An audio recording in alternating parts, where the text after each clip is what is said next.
Hey everybody, DM Jim here, and welcome to another episode of Game Terrain Engineering. This is going to be a very short video. This is for you Gaslands players out there, or it may just be for, even if you don't know what Gaslands is, you might find it of interest. But Gaslands is a vehicle combat game from Osprey Games. I'll put a bunch of links below if you're interested in finding out more, including the rule book, which is only like $12 on Amazon.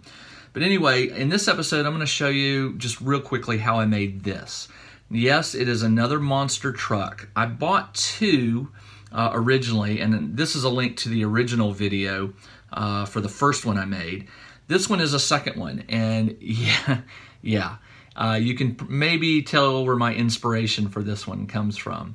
But this one was supposed to be sort of a dirty, not really a lot of bright colors except for the goblin's face on the front there.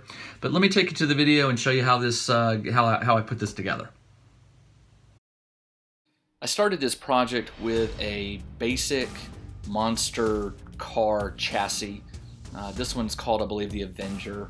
And I bought this at the same time I bought my other monster truck. My plan for this, when I started out, I really didn't know where it was going to go. I picked out one of the Halen Terrain weapons from one of their weapons packs, as you can see here, and I 3D printed it. You'll see a seam line where I split it in two to print it. I did that because there were some printing issues with my printer. I basically primed the car and the weapon in matte gray. You'll notice that I completely covered the car, the vehicle, the tires and the underbody with blue painter's tape so that I could just spray the body of the car only.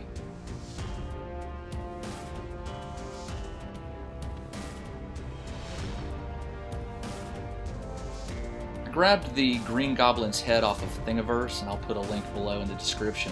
When I initially printed it out, the ears were very fragile. As you can see, it doesn't have any ears. So what I did was I went back and I cut off the ears from the object, and I rotated them so that they were parallel to the print bed, and I printed them slightly larger because I wasn't happy with the size, and then I just glued them on the side of the head. Once the glue dried, I took the goblin's head and I primed it white, mainly so I could get inside the eyes there, or the eye sockets. I thought they might be a little more difficult to paint, so I just went ahead and painted it white.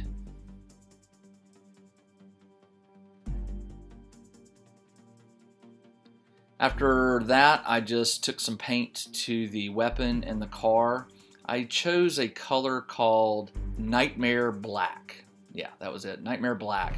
And it has a hint of blue in it. It's very difficult to tell in just a minute when I start painting a car. It's kind of difficult to see in this video, but in person it looks great. I'm really a big fan of this Nightmare Blue, and I'm probably going to use it on some miniatures in the future.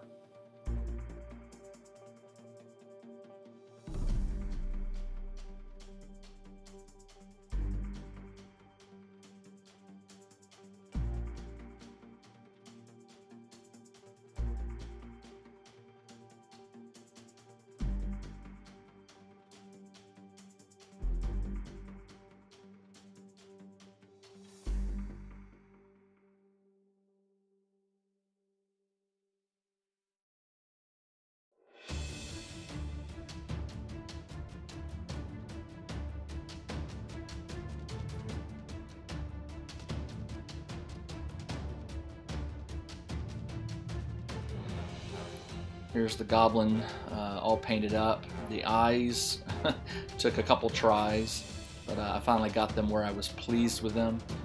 They're the right color red along with the tongue, and it looks really, really good mounted on the car.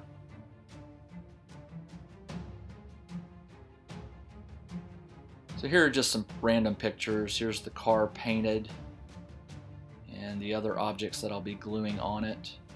I turned the car horizontal to glue the head on so it wouldn't slip off. And then I used painter's tape to paint some green stripes. I also used painter's tape to create some emblems that I cut out with a knife, as you can see here. And there you go. That's the final vehicle. All right, the monster truck is done, and don't know if you can tell this, but this is midnight black, and it's black, but it's got a blue. Oh, I'm sorry, it's called nightmare black. Nightmare black.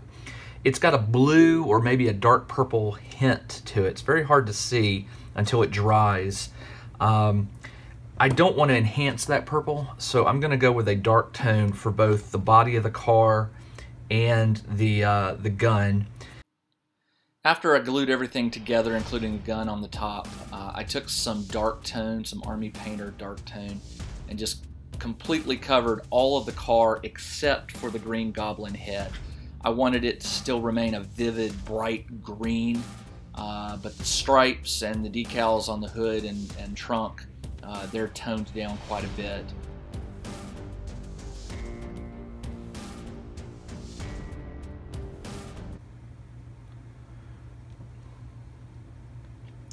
All right, I'm gonna let that dry, and then the only other thing I'm gonna do is I'm gonna paint these chrome wheels. I don't think the dark wash will tone them down. No, it's not gonna do anything. I'll have to paint those. That's it, and then it'll be done. Pretty straightforward. I really didn't have to do any body modifications to this like I did the previous one. I left the car body and just primed it. Covered the tires and the frame with painter's tape to avoid overspray. The Goblin's face, as you saw, was just a model I found on Thingiverse. I shrunk it down and chopped the back of it off so it was a flat surface on back, 3D printed it, painted it, and glued it on front. But love Maximum Overdrive, classic 80s movie based on a story by Stephen King. And if you've seen the movie, you can never forget that truck with the big Goblin's, Green Goblin face on the front. Of course, not being Gaslands, it needs a weapon. So I've got one of Hayland Terrain, one of their 3D models that I printed out for the big gun on top. So anyway, still enjoying Gaslands. For you Gaslands players who are playing it, I hope you're still enjoying it. I know that Mike Hutchinson, the game's creator, just released the second expansion book for it that I'm currently working my way through. It's growing in popularity. The official Facebook page has over 8,000 or 9,000 members now. For those of you who've been watching my videos, you know that we had a Gaslands tournament at Gen Con about 3 weeks ago. It's still growing in popularity. I saw today that GW, Games Workshop, has released an orc.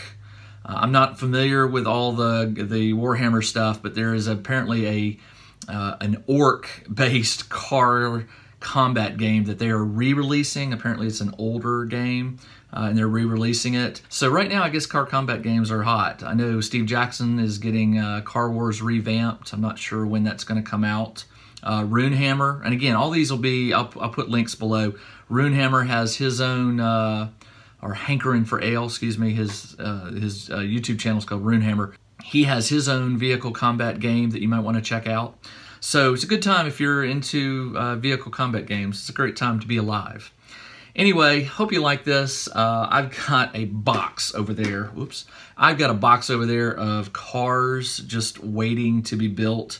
And I've got the bug again. So I'm going to start, you'll start seeing more Gaslands videos in the near future with more car modifications and things like that. So anyway, I hope you enjoyed the video, and I'll see you in the next episode.